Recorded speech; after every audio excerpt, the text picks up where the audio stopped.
ഈ നല്ല സമയത്തിൽ നിങ്ങളോട് ഒരുമിച്ച് ചില ചിന്തകൾ കൂടെ പങ്കുവയ്ക്കുവാൻ ദൈവം നൽകി തന്ന നല്ല സമയത്തിനും സാവകാശത്തിനുമായി സ്തോത്രം ചെയ്യുകയാണ്.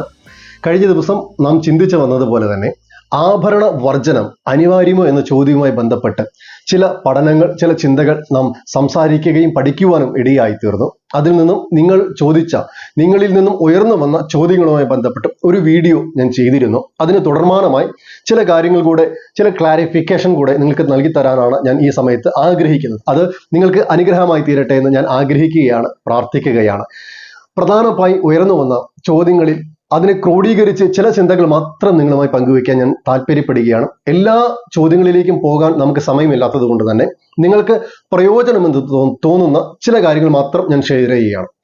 ഒരു കാര്യം ചോദിച്ചത് ഇങ്ങനെയാണ്: ആഭരണം ധരിച്ചുകൊണ്ട് കർത്തൃമേശ തിരുവത്താഴം കൊടുക്കാൻ കഴിയുമോ എന്നുള്ളതാണ്. അതിനെ ഞാൻ രണ്ടായിട്ട് തിരിക്കുകയാണ്. ഒരു പ്രസക്തമായ ഒരു ചോദ്യമായതുകൊണ്ട് തന്നെ പലരിലും കൺഫ്യൂഷൻ ഉണ്ടാക്കുന്ന, പലരുടെ അകത്തും പല സഭകളിലും ഒരു വലിയ ചോദ്യമായി ഉയർന്നു വരുന്ന ഈ ചോദ്യത്തെ ഞാനൊന്ന് സ്പ്ലിറ്റ് ചെയ്ത് നിങ്ങളോട് പറയുന്നത്, ആഭരണം ധരിക്കുന്ന ഒരു വ്യക്തിക്ക് കർത്തൃമേശ കൊടുക്കാമോ എന്നുള്ള ചോദ്യത്തിനെ സ്പ്ലിറ്റ് ചെയ്ത് രണ്ടാക്കി കഴിഞ്ഞാൽ, ഒന്ന്, ആഭരണം ഇട്ടുകൊണ്ട് കർത്തൃമേശം എടുക്കാമോ എന്നുള്ളതും ആഭരണം ഇട്ട വ്യക്തിക്ക് കർത്തൃമേശ കൊടുക്കാമോ എന്നുള്ളതുമാണ്. അതിൽ ആദ്യത്തെ ഭാഗത്തിൽ നിങ്ങൾ ആഭരണം ഇട്ട വ്യക്തികളാണെങ്കിൽ, നിങ്ങൾ രക്ഷിക്കപ്പെട്ട് സ്നാനപ്പെട്ട് വിശുദ്ധിയിലും വേർപാടിലും ജീവിക്കുന്ന വ്യക്തിയാണെങ്കിൽ, യേശുവിന്റെ വരവിന് വേണ്ടി ആകാംക്ഷയോടെ കാത്തിരിക്കുന്ന, ഒരുക്കത്തോടെ ഇരിക്കുന്ന വ്യക്തിയാണെങ്കിൽ, നിങ്ങൾക്ക് പ്രാഗൽഭ്യമുണ്ടെങ്കിൽ തീർച്ചയായും അതിൽ ഭാഗവാക്കാകുവാൻ കഴിയും. രണ്ടാമത്തെ ഭാഗം എന്ന് പറയുന്നത്, നിങ്ങൾ ഇരിക്കുന്ന സഭയിലെ ശുശ്രൂഷകന്റെ കാഴ്ചപ്പാടനുസരിച്ച്, പരിജ്ഞാനമനുസരിച്ചും ബോധ്യമനുസരിച്ച് അദ്ദേഹത്തിന് ആഭരണമിട്ട വ്യക്തികൾക്ക് ഇത് കർത്തൃമേശ കൊടുക്കുവാനും കൊടുക്കാതിരിക്കാനും കഴിയും. ഇത് രണ്ടും രണ്ട് ഭാഗങ്ങളാണ്. നാം ചിന്തിക്കുന്നത് നമുക്ക് ഇത് ഭാഗവാക്കാകാൻ കഴിയുമോ എന്നുള്ളതാണ്. ഭാഗവാക്കാകാൻ ആഭരണം ഒരു തടസ്സമല്ല, എൻ്റെ പ്രാഗൽഭ്യമാണ് അത് ബോധ്യപ്പെടുത്തേണ്ടത്. രണ്ടാമത്തെ കാര്യം, ഇത് നൽകിത്തരുന്നത്, കൊടുക്കുന്നത് ആ ശുശ്രൂഷകന്റെ പരിജ്ഞാനവും ബോധ്യവും അദ്ദേഹത്തിന് ലഭിച്ച ഉപദേശപ്രകാരവുമാണ് അദ്ദേഹം അത് ചെയ്യുന്നത്. അത് ഞാൻ പറഞ്ഞു നിർത്തുന്നത്, നിങ്ങൾ ആഭരണം ഇടുന്ന വ്യക്തിയാണെങ്കിലും അല്ലെങ്കിലും പ്രാഗൽഭ്യമുണ്ടെങ്കിൽ, നിങ്ങൾക്കതൊരു ബോധ്യമുണ്ടെങ്കിൽ നിങ്ങൾക്കത് അനുഭവിക്കാൻ കഴിയും. എന്നാൽ കൊടുക്കുവാനും തരാനും ആ സഭയിലെ ശുശ്രൂഷകന്, ദൈവദാസന് താല്പര്യമില്ലെങ്കിൽ, അദ്ദേഹത്തിന് അതിനൊരു ബോധ്യമില്ലെങ്കിൽ അത് നിങ്ങൾക്ക് ലഭിക്കുകയില്ല എന്നുള്ളതാണ് വാസ്തവം. മറ്റൊരു കാര്യം, ഇതൊക്കെയാണോ നമ്മുടെ പ്രാധാന്യത, ഇതെല്ലാമാണോ നമ്മുടെ ക്രിസ്തീയ ജീവിതത്തിന്റെ മുൻഗണന എന്ന് ചോദിച്ചൊരു ചോദ്യത്തിൽ നിന്ന് എനിക്ക് നിങ്ങളോട് പറയാനുള്ള ഉത്തരം, ഞാൻ ഇതുവരെയും പറഞ്ഞു വന്നത് ഇത് തന്നെയാണ്. ഇതൊന്നുമല്ല നമ്മുടെ മുൻഗണന. നമ്മൾ എന്ത് ധരിക്കുന്നു എന്നുള്ളതല്ല പ്രാധാന്യം, നമ്മൾ എങ്ങോട്ട് പോകുന്നു എന്നുള്ളതാണ്. അതിനുവേണ്ടി വിശുദ്ധിയിലും വേർപാടിലും ജീവിക്കാൻ ഞാൻ വീണ്ടും നിങ്ങളോട് പറയുകയാണ്. നമ്മുടെ മുൻഗണന എന്താണോ അതനുസരിച്ചാണ് നമുക്കുള്ള ബോധ്യവും നമ്മുടെ കാഴ്ചപ്പാടുകളും നമ്മുടെ ആത്മീക ജീവിതവും കെട്ടിപ്പടുത്തിയെടുക്കാൻ നമുക്ക് കഴിയുന്നത്. നമ്മുടെ ലക്ഷ്യം ഒന്നേ ഉള്ളൂ, എങ്ങനെയും ക്രിസ്തുവിനോട് ചേരുക, നിത്യതയിലേക്ക് എത്തുക.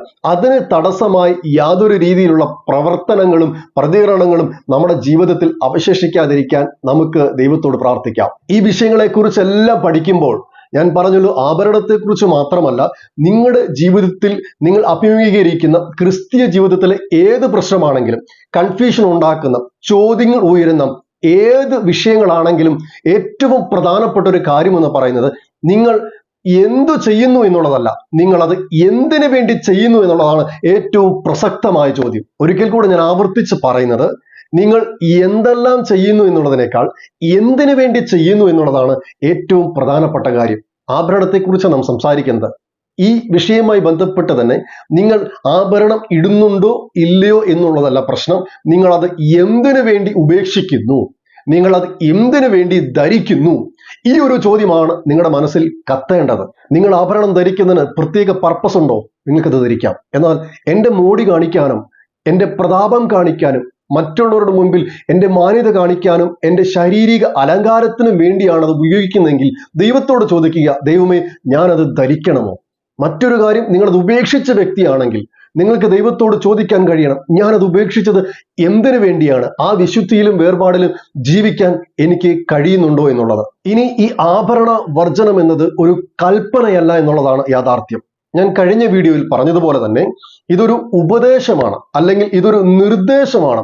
ഈ വിഷയ സംബന്ധമായി 1 പത്രോസിന്റെ ലേഖനത്തിൽ നിന്നും പലരും എടുത്തു കാണിക്കുന്ന ഒരു പ്രധാനപ്പെട്ട വേദഭാഗം ഇപ്രകാരമാണ്. 1 പത്രോസ് 3:3 ഇങ്ങനെ ഒരു വേദഭാഗമാണ് നമുക്ക് കാണാൻ കഴിയുന്നത്. നിങ്ങളുടെ അലങ്കാരം തലമുടി പിന്നുന്നതും പൊന്നണിയുന്നതും വസ്ത്രം ധരിക്കുന്നതും ഇങ്ങനെ പുറമേയുള്ളതല്ല. ഇതിനെക്കുറിച്ച് നാം പഠിക്കുമ്പോൾ നാം പ്രധാനമായും ചിന്തിക്കേണ്ട ഒരു കാര്യം, ഇത് എന്തിനെക്കുറിച്ചാണ്, ഏതുമായി ബന്ധപ്പെട്ടാണ് പൗലോസ് എഴുതി വെച്ചിരിക്കുന്നത് എന്നുള്ളതാണ്.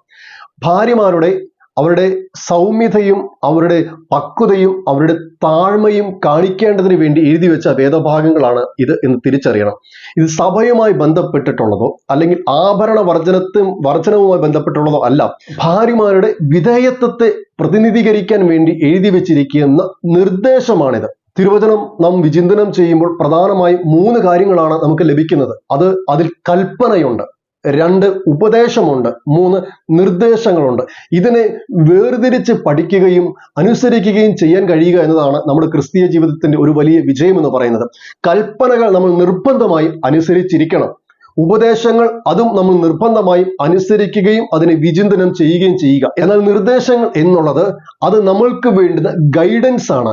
നേരായ വഴിക്ക് നടക്കേണ്ടതിന് വേണ്ടി നിങ്ങൾ ചെയ്താൽ നന്ന് എന്ന് പറയുന്ന കാര്യങ്ങൾ നിർബന്ധമല്ല, എന്നാൽ നിങ്ങൾ അതിൽ ചെയ്താൽ അത് ഉചിതമായിരിക്കും എന്നുള്ള കാര്യങ്ങളാണ് അവിടെ നിന്ന് നമുക്ക് മനസ്സിലാക്കാൻ കഴിയുന്നത്. എന്താണ് നമ്മുടെ മുൻഗണനയെന്നും എന്തിനു വേണ്ടിയാണ് നാം പ്രാധാന്യം കൊടുക്കേണ്ടതെന്നും ഒരു തിരിച്ചറിവ് നമുക്ക് ലഭിച്ചു കഴിഞ്ഞാൽ പല ചോദ്യങ്ങളും നമ്മളിൽ നിന്ന് മാറിപ്പോകും നമുക്ക് കാണാൻ കഴിയും. ഒരു സ്കൂബ ഡൈവിങ്ങിൽ ഏർപ്പെട്ടിരിക്കുന്ന 2 വ്യക്തികൾ ആഴക്കടലിലേക്ക് ഇറങ്ങിച്ചെല്ലുമ്പോൾ ഒരു വ്യക്തിയുടെ ഓക്സിജൻ സിലിണ്ടറിൽ നിന്നും ചില തടസ്സങ്ങൾ നേരിട്ടിട്ട് ഓക്സിജൻ ലഭിക്കാതിരിക്കുമ്പോൾ മറ്റു വ്യക്തിയോട് ഇങ്ങനെ പറയുകയാണ്, എനിക്ക് ഓക്സിജൻ ലഭിക്കുന്നില്ല, നമുക്കിനി എങ്ങനെ മുൻപോട്ട് പോകാൻ കഴിയും, എന്ത് ചെയ്യാൻ കഴിയുമെന്ന്. അപ്പോൾ മറ്റേ വ്യക്തി പറയുന്നു, നമുക്ക് തിരിച്ചു പോകാം.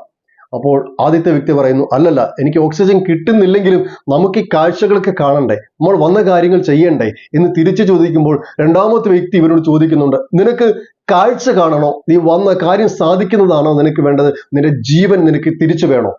ഇതുപോലെയാണ് നമ്മുടെ ജീവിതത്തിൽ എന്താണ് ഏറ്റവും അനിവാര്യമായിട്ടുള്ള കാര്യമെന്ന് നിങ്ങൾ ചിന്തിക്കുക.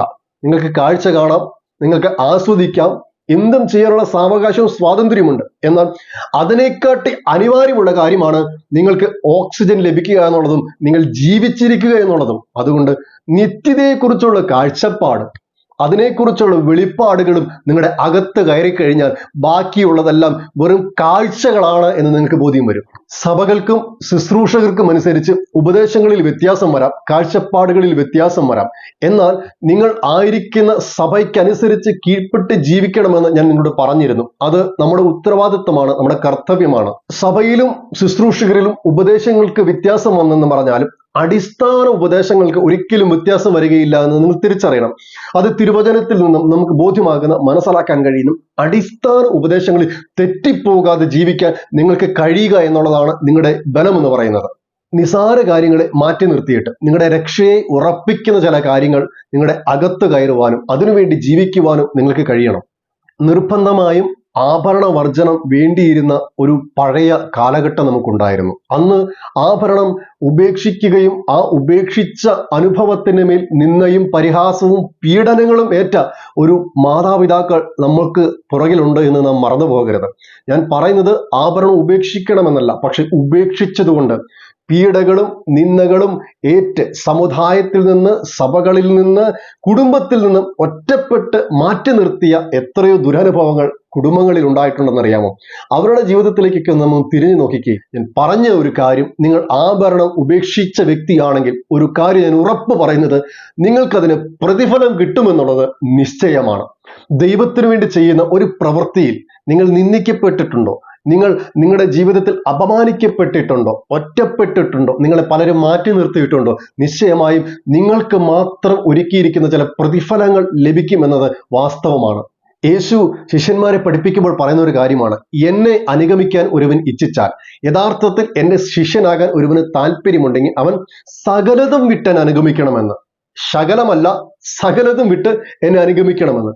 പ്രധാനപ്പെട്ട കാര്യങ്ങളിൽ 2 കാര്യങ്ങളോട് പറയുന്നത്, അപ്പനെയും അമ്മയെയും വിട്ട് എന്നെ അനുഗമിക്കേണ്ടി വരുമെന്നുള്ളതാണ്. ഞാനൊരു ചോദ്യം നിങ്ങളോട് ചോദിക്കുന്നത്, നാം ഇന്ന് ചിന്തിക്കുന്ന വിഷയം ആഭരണം, സ്വർണം, അല്ലെ നമ്മുടെ വീട്, കാഴ്ചപ്പാടുകൾ, നമ്മുടെ വസ്തുവകകൾ, ഇത് നമ്മുടെ അപ്പനേക്കാളും അമ്മയെക്കാളൊക്കെ വലുതാണോ? അല്ലെന്നുണ്ടെങ്കിൽ അപ്പനെയും അമ്മയെയും ഉപേക്ഷിച്ച് എന്നെ പിന്തുടരാൻ ദൈവം പറയുമ്പോൾ നമ്മുടെ കാഴ്ചപ്പാടുകൾക്ക് ഒരു മാറ്റം വരട്ടെ. യേശുവിന്റെ ശിഷ്യത്വത്തിലേക്ക് നമുക്ക് വരാൻ തടസ്സമായി നിൽക്കുന്ന അയോഗ്യതകൾ എന്തെങ്കിലും ഉണ്ടെങ്കിൽ അത് ആഭരണമാണോ, വസ്തുവാണോ, സമ്പത്താണോ, വീടാണോ, എൻ്റെ ജീവിതത്തിന്റെ ജോലിയാണോ, അതിനെ മാറ്റാൻ ഒരു ബോധ്യം നമുക്ക് വരണമെന്നുള്ളതാണ് വാസ്തവം. ഞാൻ പറഞ്ഞു വരുന്നത് ഇതെല്ലാം മാറ്റണമെന്നല്ല. ക്രിസ്തുവിനെ എൻ്റെ ജീവിതത്തിൽ അനുഭവിക്കാൻ തടസ്സമായി നിൽക്കുന്നത് എന്താണോ അതിനെ ഉപേക്ഷിക്കാൻ തയ്യാറാകുമ്പോഴാണ് ക്രിസ്തുവിന്റെ സ്വഭാവവും ക്രിസ്തുവിന്റെ ജ്ഞാനവും ക്രിസ്തുവിന്റെ സമാധാനവും നമ്മുടെ ജീവിതത്തിൽ വെളിപ്പെട്ടു വരുന്നത്. സകലവും വിട്ട് യേശുവിനെ അനുഗമിക്കാൻ യേശു പറയുന്നതിന്റെ പ്രധാനമായ ഒരു കാര്യം എന്ന് പറയുന്നത് നിങ്ങളെല്ലാം വിടണമെന്നല്ല, നിങ്ങൾക്ക് ആ ഒരു മനോഭാവം വേണം. യേശുവിന് വേണ്ടി ഞാൻ മരിക്കാൻ തയ്യാറാണ്, അതിനേക്കാൾ വലുതല്ല എനിക്ക് യാതൊന്നും എന്നൊരു ബോധ്യം നിങ്ങളുടെ ഉള്ളിലേക്ക് വരണമെന്നാണ് അതിന്റെ കോണ്ടക്സ്റ്റ് എന്ന് പറയുന്നത്. ആ ഒരു മനോഭാവത്തിലേക്ക് നിങ്ങൾക്ക് എത്താൻ കഴിഞ്ഞാൽ നിങ്ങളുടെ ഉള്ളിൽ ചോദ്യങ്ങൾ ഇല്ല എന്നുള്ളതാണ് സത്യം. നിങ്ങൾക്ക് യേശു മാത്രമായിരിക്കും നിങ്ങളുടെ ഉത്തരം, യേശു മാത്രമായിരിക്കും നിങ്ങളുടെ ജീവിതം. അവൻ എങ്ങനെയാണോ അതനുസരിച്ച് ജീവിക്കാനും നിങ്ങൾ തയ്യാറാകും എന്നുള്ളതാണ് സത്യം. ആഭരണം ഉപേക്ഷിച്ച് ദൈവഭയമില്ലാതെ വേണ്ടാത്ത വഴികളിലൂടെ ജീവിക്കുന്നതിനേക്കാൾ നല്ലത് ആഭരണം ധരിച്ചുകൊണ്ട് ദൈവഭക്തിയിൽ ജീവിക്കുന്നതല്ലേ? ആഭരണം ഉപേക്ഷിച്ചു എന്നുള്ളത് കൊണ്ട് ആയില്ല. ജീവിതമാണ് പ്രധാനം എന്ന് ഞാൻ ആവർത്തിച്ചു പറയുകയാണ്. വിശുദ്ധിയിലും വേർപാടിലും സത്യത്തിലും ആത്മാവിലും ദൈവത്തെ ആരാധിച്ച് വിശ്വസ്തയോടെ ജീവിക്കാൻ പറ്റുന്നതാണ് ഏറ്റവും വലിയ കാര്യം. അതിനുവേണ്ടി നമ്മുടെ ജീവിതത്തെ ഏൽപ്പിച്ചു കൊടുക്കാൻ നമുക്ക് കഴിയട്ടെ. പല സഭകളിലും ആഭരണവർജനം അനിവാര്യമാണെന്ന് പഠിപ്പിക്കുകയും അത് നിർബന്ധ കൽപ്പനകളെ പോലെ പ്രമാണിക്കാൻ അവരോട് അഭിപ്രായം പറയുകയും ചെയ്യുമ്പോൾ ഞാൻ ഈ പറഞ്ഞതുപോലെ സത്യത്തിൽ പണത്തിനും പ്രതാപത്തിനും പ്രൗഢിക്കും അധികാരത്തിനും പുറകെ ഓടുന്ന എത്രയെത്രയോ ദൈവജനമെന്ന് പറഞ്ഞ് അഭിമാനിക്കുന്ന വ്യക്തികളുണ്ട്. നമുക്ക് തിരിഞ്ഞൊന്ന് ചിന്തിക്കാൻ ഈ അവസരം വിനിയോഗിക്കണം. ആദ്യത്തെ വീഡിയോയിൽ ഞാൻ സംസാരിച്ചതുപോലെ തന്നെ നമ്മൾ എന്ത് ചെയ്യുന്നു എന്നുള്ളതിനേക്കാൾ നമ്മൾ എന്തിനു വേണ്ടി ചെയ്യുന്നു എന്നുള്ളതാണ് പ്രത്യേകത. ഒരു വ്യക്തിയെ സ്നേഹിക്കാൻ കഴിയാത്തവൻ ആഭരണം ഉപേക്ഷിച്ചതുകൊണ്ട് എന്ത് പ്രയോജനമാണുള്ളത്? എൻ്റെ കൂടപ്പിറപ്പ് എൻ്റെ സഹോദരങ്ങളുമായി ഞാൻ തർക്കിക്കുകയും വാദിക്കുകയും അവരെ അകറ്റി നിർത്തുകയും ചെയ്ത് മനസ്സിൽ ദേഷ്യവും വിദ്വേഷവും വെച്ചുകൊണ്ടിരിക്കുന്ന ഒരു വ്യക്തി ആഭരണവർജനം ചെയ്തവരാണെങ്കിൽ അതുകൊണ്ട് എന്ത് പ്രയോജനമുണ്ട്? ഗുണത്തെക്കാളേറെ അത് നമുക്ക് ദോഷം ചെയ്യുകയുള്ളൂ.